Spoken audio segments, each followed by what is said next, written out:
Shana, welcome to the show. Hey, thanks for having me. I'm excited to be here. Yeah, I feel like this is a long time coming. I feel like I originally reached out, I was like, hey, let's do it. And you're like, yeah, let's do it. And then everything got moved around. And now here we are. We get to sit down and have an incredible conversation about your journey and how you help entrepreneurs build great communities. And so I want to start out by who is Shana today? And then we will break down how you got there.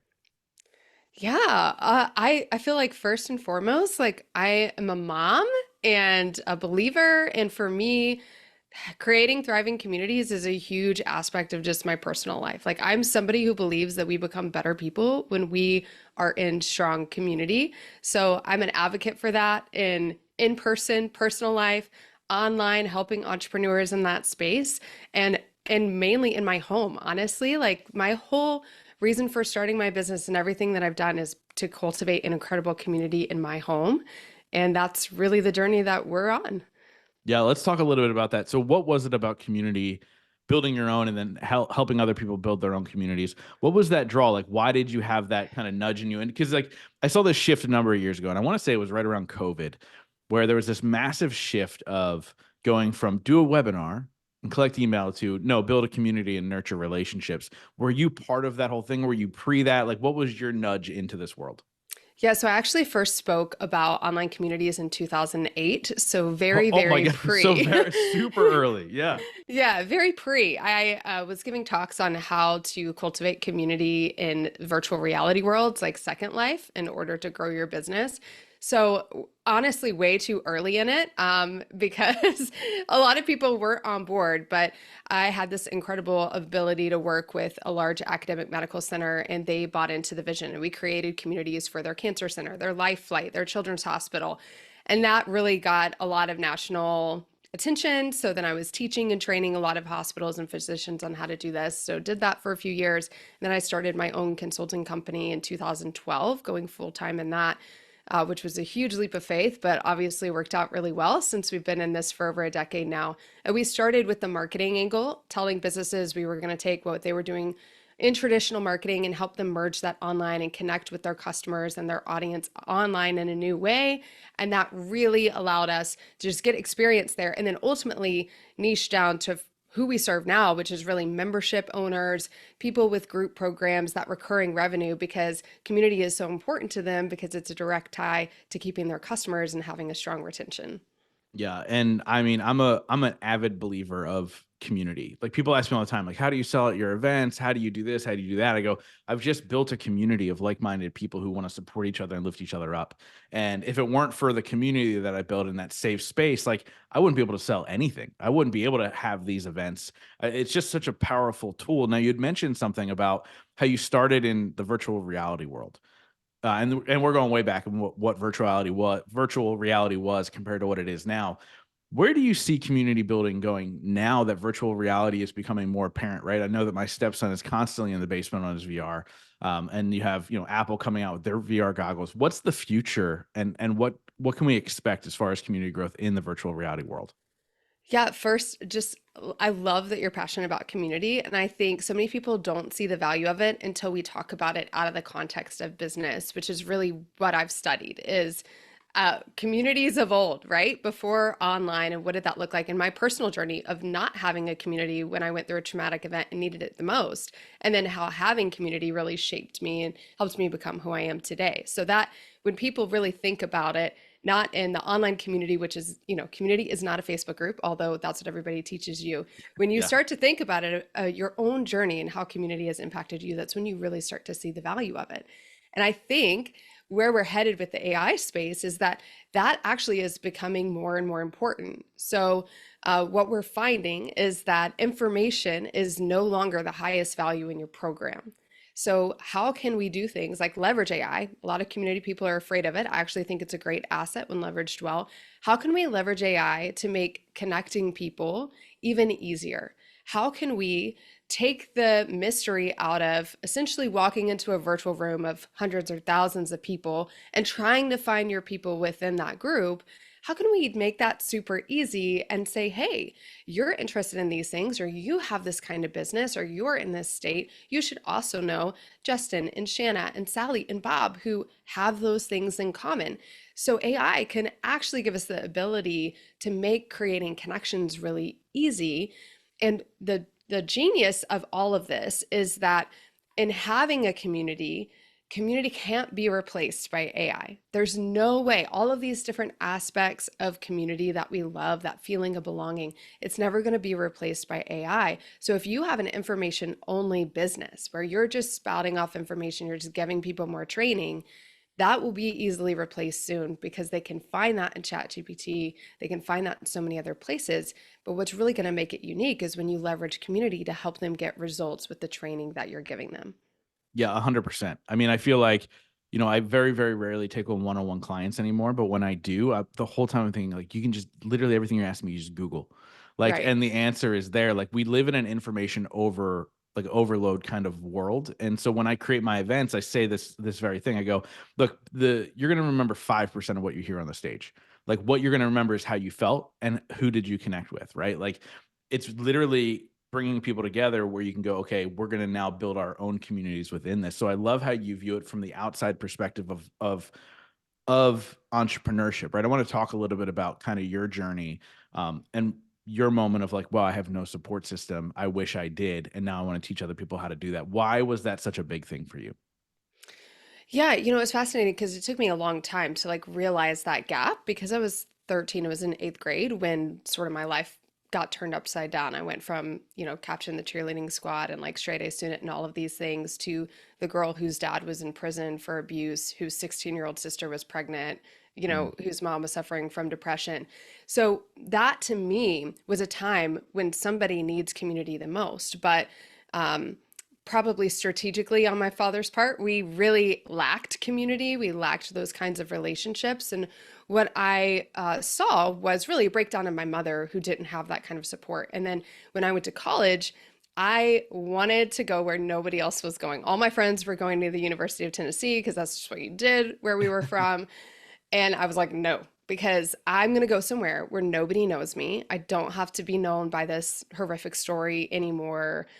I'm going to start over. And what I soon realized in trying to be unknown and trying to start over was that it didn't matter the relationships I had. If I was never fully known, I could never feel fully loved and accepted.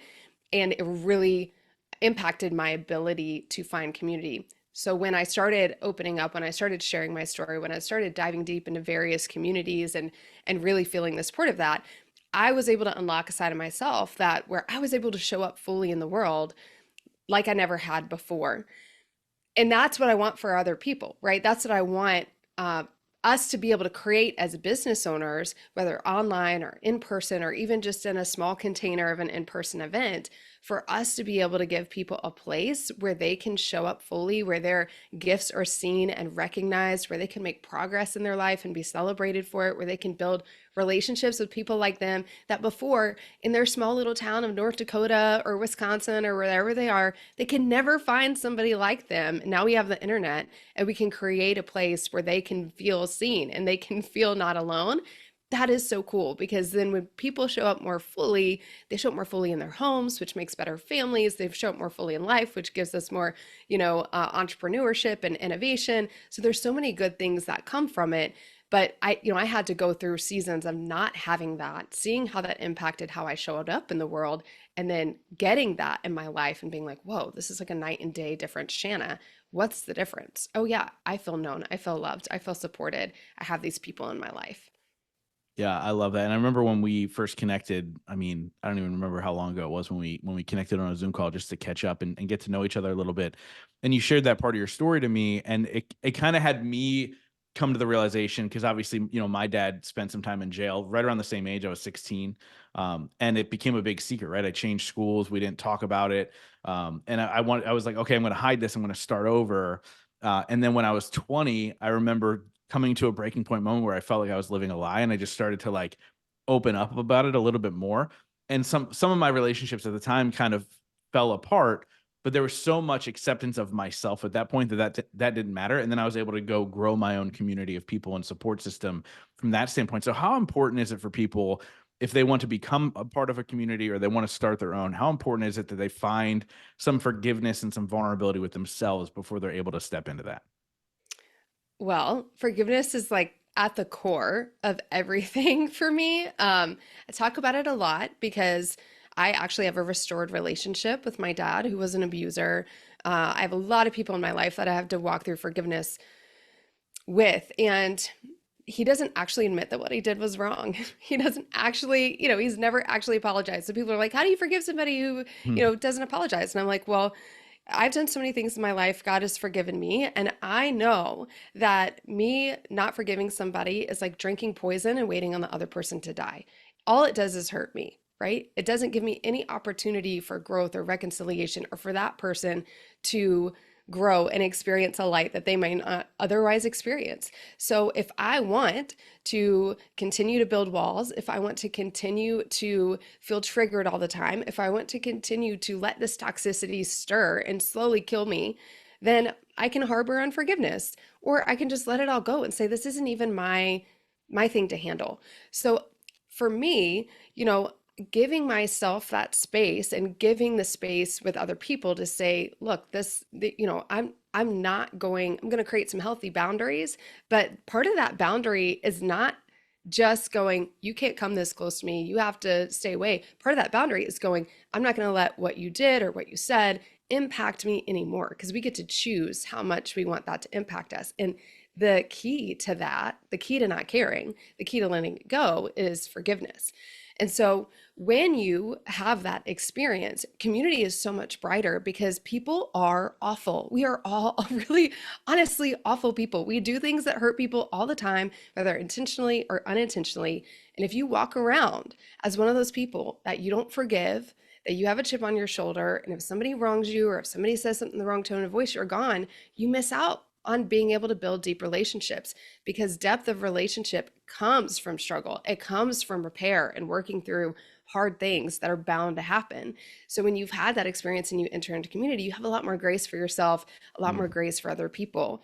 But the biggest thing that I'll see online with community is people desire community so much that they think they have to be completely transparent about Yeah. everything.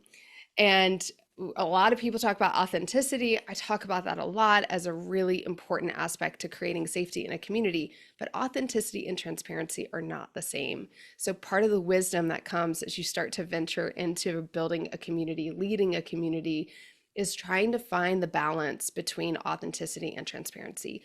What am I comfortable sharing? What am I ready to share? What, if I share it, is going to make other people feel uncomfortable and unsafe? Right? And then how do I still be authentically me, even if I don't share this side of me with this particular group? A lot of people go into business communities and they start sharing about their divorce and their life and, all of these hard things that are going on. And the reality is that often makes other people in the community uncomfortable. So it's not that, we don't want that for you. It's that we want you to find a small group of people within this group that is your safe people that you can share that with. Yeah, and a lot of people who run these types of groups or people who overshare on social media, I always say, like, there's a difference between an open wound and a scar, right? Like, I Mm-hmm. believe that the open wound is for us to learn and a scar is for us to teach other people. And so often people are trying to teach from an open wound, and it like you said, it hurts the people around them. I think that's such an important message for people to hear, because you can really damage people if you're teaching from that point of where you're still in pain and you haven't done the work yourself to be able to get through that type of thing. So thank you so much for teaching people that, because I don't think a lot of people talk about it, because I see it all the time and I'm sure you do too. Yeah, because sharing from the open wound gets attention, right? It's controversial. It gets the eyeballs. But does it help people feel safe? Does it really showcase you and your character in a way that you want to be remembered? I don't think it does. And I've been very open with my story and very intentional about the different communities and the audiences that I'll share with. In fact, it's only recently that publicly on podcasts I've even opened up to talk about it. because I know that I am in a place where if somebody comes to me and they say, I've walked through something similar or I've had that experience as well, that I am not going to be sitting in the mud with them, but I'm actually going to be coming from a place where I can say, hey, let me help clean you up because I've been there, you know? Yeah. Whereas I think too often we're all like sitting in the bottom of our dark pit in the well and we're like, hey, just come hang out with me down here and let's be miserable together. How fun is this? And that doesn't actually serve anybody.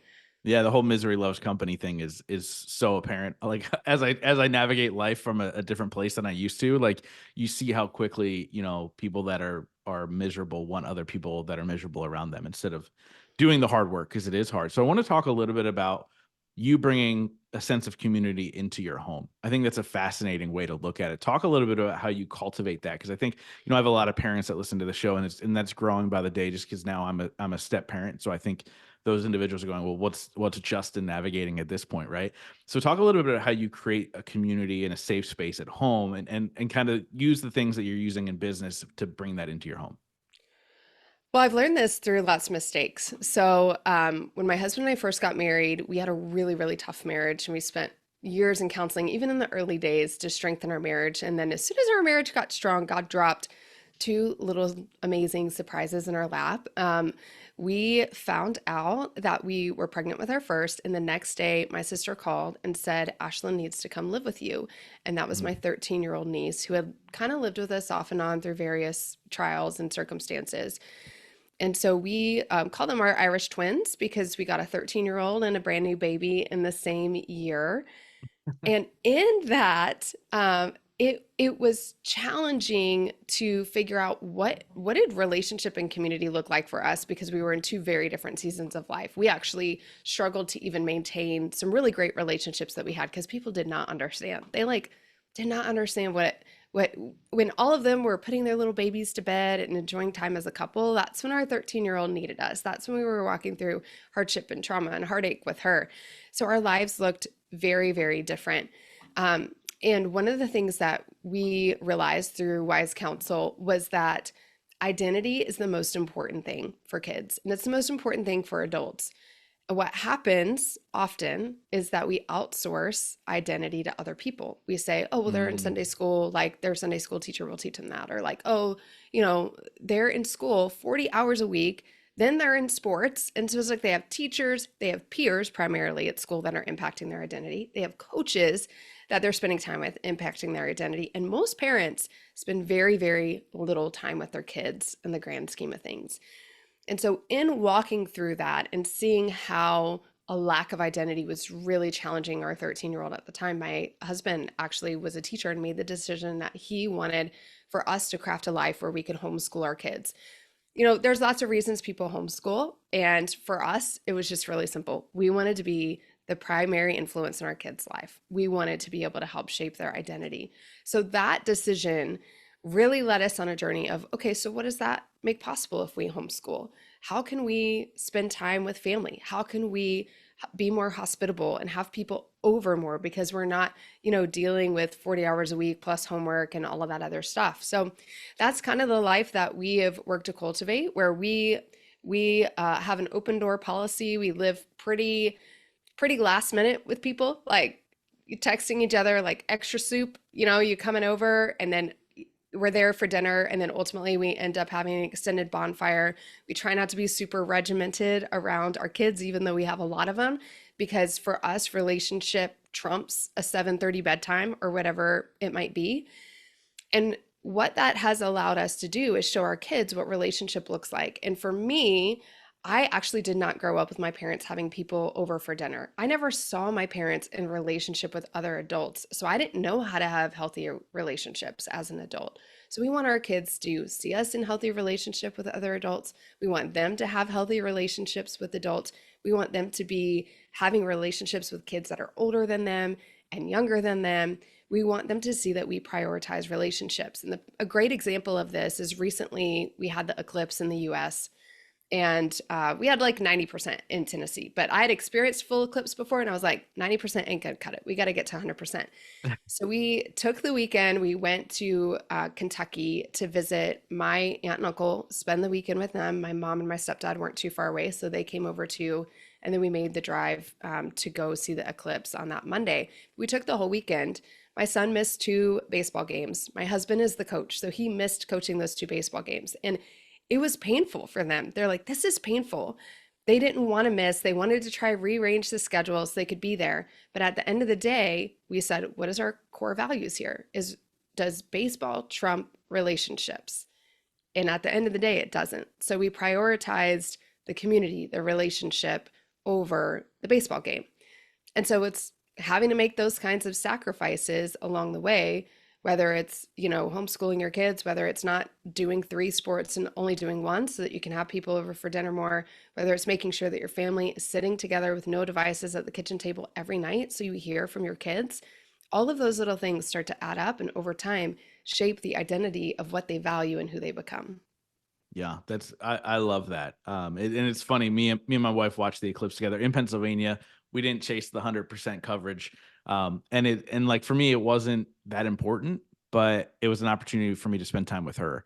Yeah. And then we ran to go watch my stepson's track meet, and all the things in between. But like I love that you prioritize that. And I think one thing we do really well in this household is we obviously, as an entrepreneur, a lot of people work and work and work and work and work, and I purposely don't do that to show them that there's an opportunity, and I get time to spend with them, and we get to do fun things and go on vacation a lot and do all that stuff. So I want to ask you this, not related to our conversation whatsoever, but when you guys decided to homeschool your children, was there backlash from the school to your husband being like, "What are you doing?" Because he was a teacher. Yeah, not really. I mean, I think the biggest backlash is that he was a male middle school teacher. He coached basketball, golf, and baseball.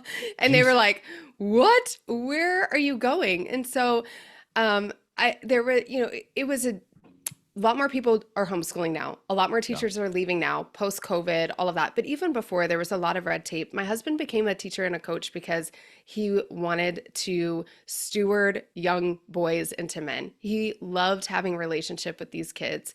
And he was finding it harder and harder to do that because there was more and more red tape and paperwork.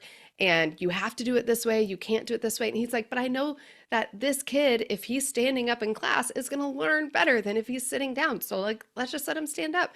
And he just kept getting pushback in all of those areas. And so for him, it was the philosophical belief that the school system was not actually trying to make sure that every kid, every unique kid, has an opportunity to learn versus just streamlining and systemizing.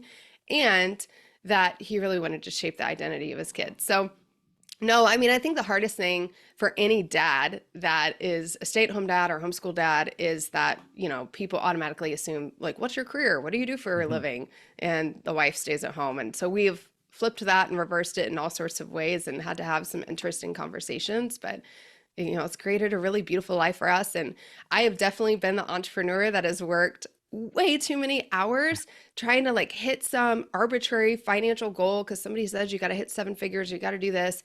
And it's been a journey for me to really learn to ignore that push and that pull to make more and do more and scale more because you can, and to sit back and go, what if time is the priority? What if the goal isn't to make twice as much, but it's actually to work twice as less, like twice, like half the amount of time, and keep the same amount of income, which was our goal over the last year was, can I work half the amount of time and can we sustain our income? And we did that and actually exceeded our income. Yeah, that's amazing. And like so many I work 2 to 3 hours a day, and when I tell people that, they're like, "What?" Like, that's always the most intriguing thing to them, and I go, "Well, it's because I'm very intentional about my time when I'm working, and not only that, I've designed the businesses that I have around that to say, okay, I'm not gonna accept anything on my plate that's gonna add a ton of hours to my time, and you can totally find a way, and I make more money now than when I used to be working at, 11 o'clock at night, and I started at 6 in the morning. Like, it's just that crazy rat race, and I love that you guys prioritize that this year. I think it's so important to the health of entrepreneurs. So I wanna shift gears a little bit into building community online or in person or however people are doing it these days. What is a way for somebody who's just starting out going, I have a business and I serve a purpose and there's some passion behind it, but I wanna build a community around this thought or this idea. What are the first steps somebody should do before they decide to fully jump in and go, "Okay, I'm full bore going in and building this community"? What are some check marks they need to check off? Yeah, I think the first thing is making sure that you want to do it. Communities take work, they're hard to sustain. And if you go into it thinking, I'm just going to build this community because it's going to help me sell this course or whatever it might be, typically there are easier ways to get customers than cultivating a community. Now, I do believe the customers you get through communities retain better and become better lifelong customers, but there are easier ways to make a sale than managing and nurturing and cultivating a community. So that's always the first thing I talk to people. Like, do you really need a community to accomplish the goal that you have in mind? And then we talk about my core framework, which is pretty simple. It's 4 C's. It's cause, culture, communication, and connection. So cause being, are you really clear on your purpose? Do you have a flag that you are flying that is attracting other people? Or are you just like everybody else? So, okay, we're going to teach people how to become better quilters. Why?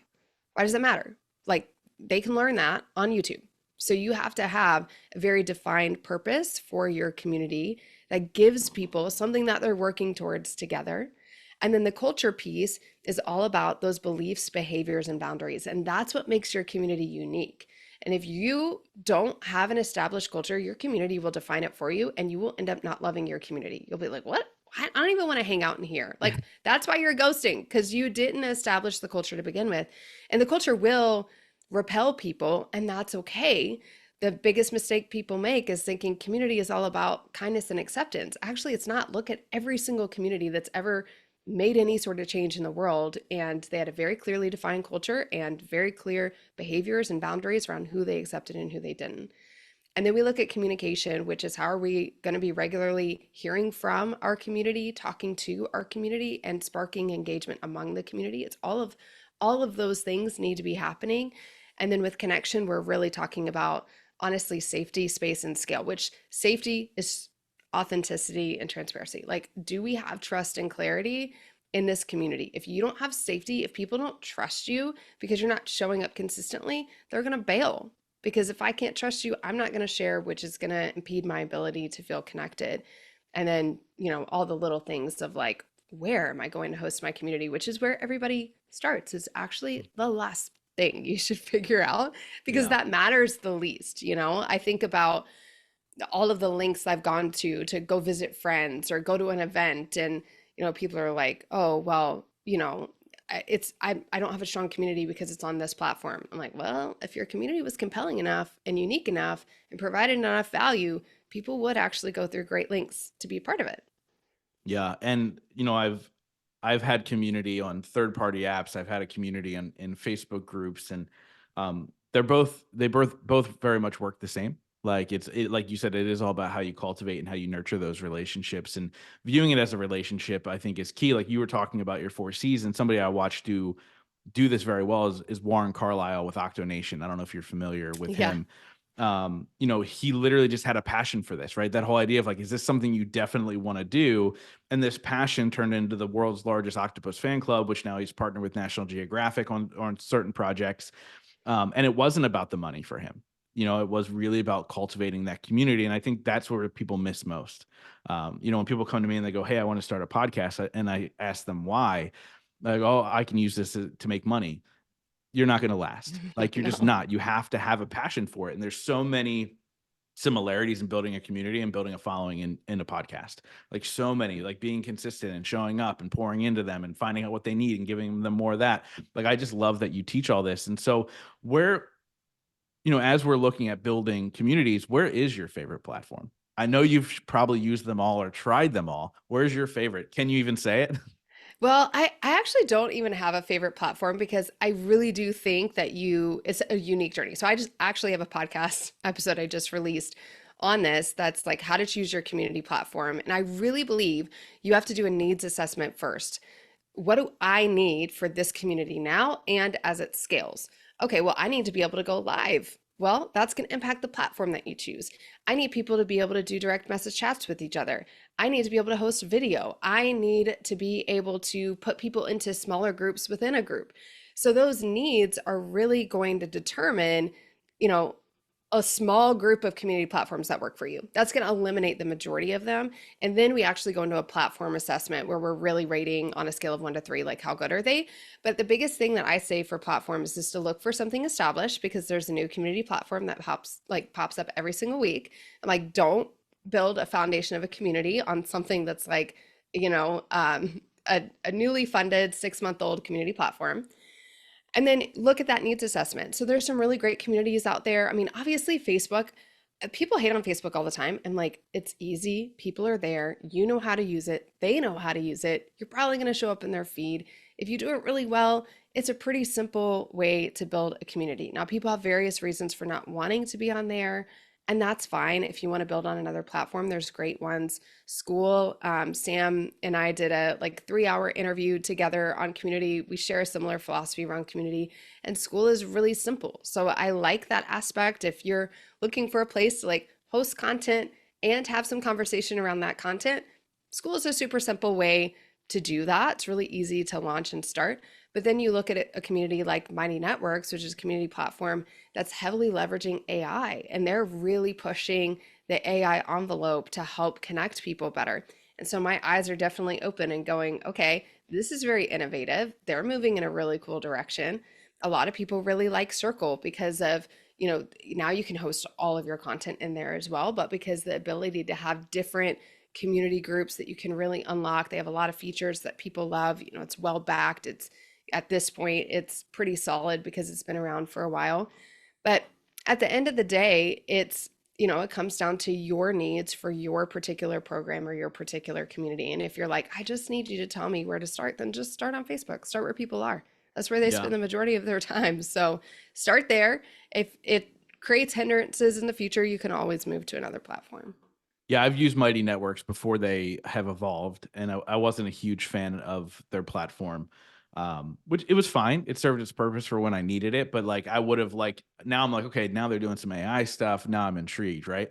I have a mastermind now where we use Slack, and it works Yeah. great for what we need, right? Like it's just so easy for us to just use Slack, and we only have Yeah. one person in the mastermind who complains about Slack. So we're like, okay, we're Yeah. we're like 99% we're good, right? Well, Um, that's what I use for my retention group consulting program. So I have a high level group program for retention and memberships. We use Slack. Why? Because they spend day in and day out in Slack. So I just like that's where they are during the day. This is related to their work. So that's where I want to be. And it works really, really well. Yeah, I love that. I love that. So I want to ask you a question that I ask every single person on the show. It's a two-part question. The first part is, what is your definition of success? The second part is, what are 3 things you do every single day to ensure that success for yourself? Ooh, this is really challenging. I love this, Justin. Um, Definition of success. I think that, and I think it shifts over time. Honestly, like if you would have asked me 2 weeks ago, I probably would have told you something else. But I feel like the thing that I enjoy and that I hope that other people enjoy and love is always learning, always thinking, maybe I don't have it right. Maybe there's more to life than I think there is. And recently, I've really been impacted by this thought of like a kingdom of one, or like the bigger kingdom. And what am I focused on and what am I building for? And I think for me, success, if I look at my track record and I see that I've been building for my kingdom of one, my wants, my desires, my safety, my security, and that's where all my achievements lie, I've missed the mark. But if I look and I see that my kingdom of one has actually been put aside quite often to build for a much larger kingdom, to have impact on others, to have impact for the good, so that I know that my gifts, my talents, my treasure, my time has been leveraged, not just, for me, but really for the good of other people. That to me is success. To look back on that and go, look, I didn't just build up my kingdom of one, right? This wasn't all about me and my safety. This was about the impact that we can have and the legacy that we're going to leave. I love that. Um, and then what am I doing on a daily basis? Honestly, I want to say, yeah, I'm moving forward in that every day. But to be honest, like a lot of days, it's just survival a little bit. It's like thriving in chaos, with 4 kiddos, another one on the way. Um, but we look for these little opportunities in life where, especially for our kids, right? Giving our kids perspective. So perfect example. When we were in Kentucky, we took our 9-year-old on a little journey. He has a friend who's been talking about being thug and being hood. And so my 9-year-old is coming to me, talking to me about rap music, which is funny because he'll come to me and be like, "Do you know who Eminem is?" And I'm like, "I can sing a whole Eminem song. Let me rap it for you." It's our moment to feel cool for a I second. know. I'm like, "Give me a second as we rap Lose Yourself." But the thing that to me is like kingdom of one versus whole kingdom is me trying to convince my son that you shouldn't be trying to be hood. You shouldn't be trying to be thug. Like, that's not going to make you a successful person. But instead, what I said is, did you know that you are one generation away from living in that kind of poverty? Your grandmother, my mother, was raised in poverty. She was raised in what you would call the hood. So we went to Kentucky and we drove him down the little street next to the railroad track with the boarded up buildings where my mother grew up. We took him by the homeless camps. We took him to see the drug addicted sitting catatonic on, street sides. We took him through various areas that he was terrified to go through. We drove around for about 30 minutes. This boy was screaming, like not wanting to get in the car because of this illusion of what people have told him the hood was. And Mm, by the end of it, he saw a homeless man on the side of the street, rolled down his window, unbuckled his car seat, and handed that man some money and told him, "God bless you." wow. To me, that is like looking for these little opportunities where for ourselves and for others, we see beyond our kingdom of one. Yeah, that's a powerful story, and I love your definition of success. I've literally asked that question almost every single interview. I think I started probably like a year and a half in.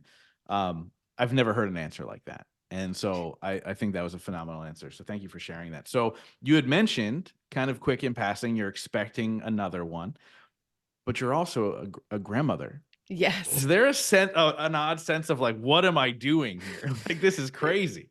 Yeah, it is. And it's actually a crazy story because they thought I had cancer and that like looking for cancer is actually how they found out that I was pregnant. It's been Oh a my gosh. wild 6 month journey. Like I was super sick with you can still hear the respiratory stuff. I've had it since October of 2023. And a few months into that, they some other weird things happened and they were like, "Oh my gosh, like we think you have this cancer." So they went to like look for that and then they're like something is weird. And then they waited another couple weeks and like did some more scans. And then eventually they were like, "Okay, wait, you're pregnant. Like that's different than whatever's going on with your lungs, but you don't have cancer, you have a baby." So, Wow. yeah, but we just, people are like, "Are you ready? Are you excited?" We're like, one day at a time, one day at a time. You know what we're dealing with right now? Our older son is struggling with some anxiety. We just made a decision to pull them out of homeschool tutorial. We're looking at potentially traveling for 3 months as a family next spring. Like, there's a lot going on. The baby is a part of that. And we're super excited about the baby. We're super excited about our granddaughter, our 1-year-old granddaughter that we get to spend time with. And it's kind of funny because our baby is going to be an aunt or an uncle to somebody who's older than them, which is Yeah. like, it's Yeah. just such a weird dynamic. But yeah, I just got back from I run a small little peer mastermind, and we just got back from our 3 days together here on the lake in Nashville. And one of the things that I shared with them is that as much as we are excited about a new baby, we've just kind of learned that it can't that can't be our everything because if it is, when things go wrong, it becomes our everything. When things go right, it becomes our everything. And it's like, no, this is just another opportunity in life. There's going to be hardships, there's going to be stories, there's going to be growth that comes from it. Do we know how to have 4 children in the home, one out of the home with her husband and her 1 year? We have no idea how to do it, but we're going to figure it out one day at a time. Yeah, that's all you can do, right? Like the anxiety, right, which is becoming an epidemic in our country, always comes from living in the future, right? Like understanding that, like, oh, I don't know what's going to happen next. What's going to happen next? You can't live like that. Like even if something big is on the horizon, you have to live right now in the moment. What can I do right now to prepare myself? Which seems like that's what you guys are doing. And by the way, 3 months of traveling sounds absolutely incredible. So I champion that idea. I think that would be a Yeah. ton of fun for you guys. So I wrap up every single interview with the same question, but before we get there, let's get to the good stuff. How do people work with you? How do people get in touch with you? What's all that information? Yeah. So listen to my podcast, Community Creators Podcast. If you want to build an online community or you have an online community, that's a great place to be. We have a couple different ways to work with us. We have a community training course called Cultivate, and then we have a retention program for those who have established memberships who want a strong retention leader, strong retention systems. You can work with us that way. You find all of that on my website, shanalyn.com. But just come hang out with the podcast first. Find out if you like me and if you think I'm smart. No, I love it. And I think I always, when I'm on a podcast, people are like, well, how do people get a hold of you? I'm like, well, they can go listen to the podcast, right? They're already on the platform. Go listen. I look, people who are listening, I champion you. I've seen you speak. I've been following you for a long time on Instagram since then. And just seeing the content you put out, you know what you're talking about, which there's a lot of people probably talking about building communities, and there's few that I would have on this podcast talking about building communities. So make sure you guys go and follow her. Like I said, I wrap up every single interview with the same question. Since the show is called The Growth Now Movement, that question is, in your life, what has been your biggest moment of growth? Ooh, I have so many of them. I can't even just I can't even decide which one. I think of more recent, which it's I love that you asked this question because you just alluded to this. But when we focus on the future, and this is biblical, but when we focus on the future, we get nothing but anxiety and worry, which is why throughout the Bible it always says remember, remember, remember, remember, remember the faithfulness, build an altar to remember this. And that message of remember and build an altar, because guess what? You're going to encounter hardship again. And I don't want you to forget that I've gotten you through this before and that you're strong and you're capable and you can do hard things. But we forget because we're so looking towards the future, we're not looking towards the past. But the daughter that we had the privilege of raising, her mom, my sister, passed away suddenly when I was pregnant with my now 6-year-old daughter. Really sudden. She was actually my third of 4 siblings to die before the age of 36 in traumatic accidents. And a couple weeks before she died, I had dropped all of my one on one consulting clients to start a new business and Mm. was ready to go all in on that business. And I wasn't able to do that. I didn't start the new business. I focused on my oldest, my sister's 2 other little girls, my mom. All of those relationships became priority. And yet, the savings account didn't drain. We kept thinking, oh, we need to get a loan. This needs to happen. That needs to happen. I haven't worked in 4 months. What's going to happen? And the money was still there because we chose the right priorities, right? And that to me was this time of leaning on the things that I'd walked through in the past, trusting in that I can do this. I am still the same. God is still the same. Like we can make it through this hard time. And then truly keeping the priorities, like the most important things, and trusting that everything else would fall into place. And then actually seeing that happen. Not only was that a really big growth moment for me and really helped me gain perspective on where business and money fits into my life, but it actually led my mom to become a believer. A woman who had never known faith and who was raised by a tarot card reader looked at the faith that we had as a family in that time and was like, I've never seen anything like this. And God came through for you, because she was so worried. So that, I think, to me was probably the biggest growth moment, because it taught me that lesson of always building altars of remembrance, if you will, of the ways that you have overcome in the past, leaning on those when things get hard, and keeping the main thing, trusting that everything else is going to fall into place. I love it. Shana, thank you so much for coming on and sharing your journey with my audience. This has been great. I'm sure we're going to have you back on because I think there's about 10 other directions we could have went with with this conversation. So excited for whenever that happens, but I appreciate you. Thank you. Yeah, thanks for having me.